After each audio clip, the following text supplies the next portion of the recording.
In the heart of a forgotten town where buildings sag like tired old men, an antique shop held a peculiar secret. It was a vintage camera, an old Bellows-style model, looking innocent enough, but this camera didn't just capture moments.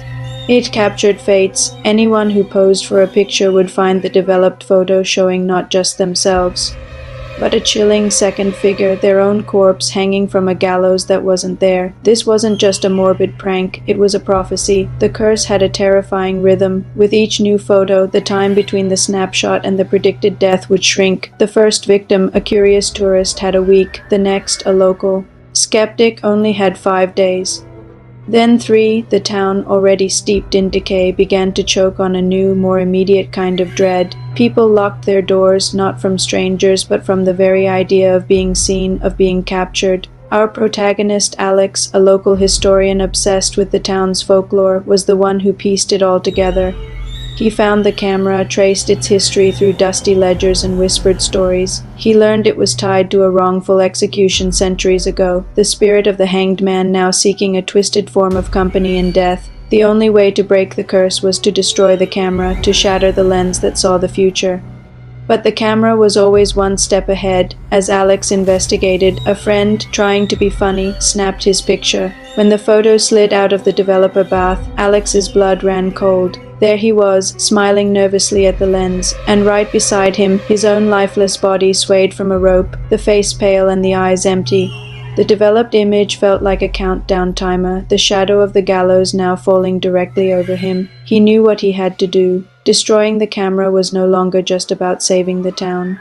It was about saving himself. But how do you fight a curse that has already written your final chapter? The camera seemed to mock him from its velvet-lined case, its lens like a void, promising a grim and certain end. The clock was ticking, not in minutes or hours, but in the slow, agonizing development of his own demise. Alex frantically searched for a way to break the cycle. He consulted ancient texts, deciphered cryptic symbols etched onto the camera's leather body. He discovered that the camera fed on fear, and the curse could only be broken not by physical destruction, but by confronting the specter that powered it. He had to return to the site of the original hanging, the old gallows hill, with the camera in hand. Under a sliver of a moon, Alex stood on that desolate hill. The air was thick, with a silence that felt older than the town itself. He set up the cursed camera, aiming it at the spot where the gallows once stood. He knew this was a gamble. He was about to take a picture of the ghost itself, to trap the entity within its own curse. He pressed the shutter. A blinding flash lit up the night, followed by a sound like shattering glass, though the camera remained intact. When he developed the final photo, he wasn't in it. Neither was his hanged double. Instead, the image showed a single spectral figure, a man with a rope around his neck, his face not twisted in anger, but in a strange final peace. The curse was broken. The camera was now just an old piece of equipment, its dark magic gone.